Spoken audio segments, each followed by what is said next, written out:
السلام عليكم ورحمة الله وبركاته. ازيكم يا حبايبي؟ عاملين ايه؟ يا رب تكونوا بخير. النهاردة هنعمل مع بعض مدقات تلوين بسفنجة المواعين اللي انتوا شايفينها قدامكم دي. سفنجة المواعين دي جواها سفنجة قوية كويسة، هقصها واوريكم. هي دي السفنجة اللي بتكون موجودة فيها، بتكون حلوة يعني. النوع ده بالذات بيكون اعرض. قطعتها مكعبات صغيرة بالشكل ده، بأشكال وأحجام مختلفة عشان تنفع في كذا حاجة. جبت عواد الشيش طاووق، هقصها بالمقص احجام صغيرة عشان تبقى سهلة في المسك. قطعتها بعدد سفنجات بالشكل ده بالمقص زي ما انتم شايفين.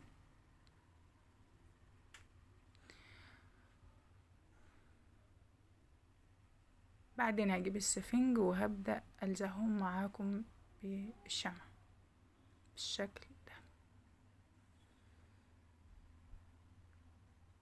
حاولت في المرة دي ان انا اثبتها بايدي بالشكل ده، بس ما كانتش الطف حاجة، فجربت طريقة تانية. جربت ان انا اقصهم من جوه بحيث ان انا اعمل فجوة جوه السفنجة بالشكل ده عشان ادخل فيها الشمع، فالشيش طاووق يثبت اكتر. اول عود، بعدين التانية بالشكل ده. نضيف الشمع وعود الشيش طاووق زي ما انتم شايفين. حاولت اثبته بايدي لغاية ما يبرد شوية. دي كانت اخر واحدة بالشكل ده.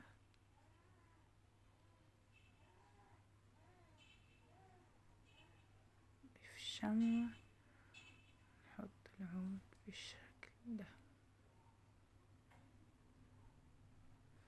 هجربها معاكم. دول كانوا المدقات، هجربها معاكم بالشكل ده.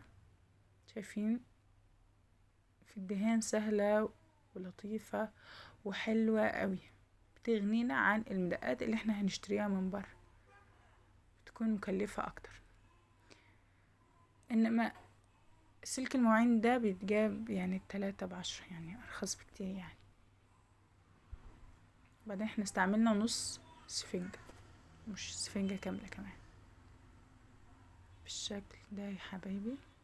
اتمنى يكون الفيديو عجبكم. متنسوش الصلاة على النبي وتكتبوا لي تعليق حلو لو عجبكم. مع السلامة.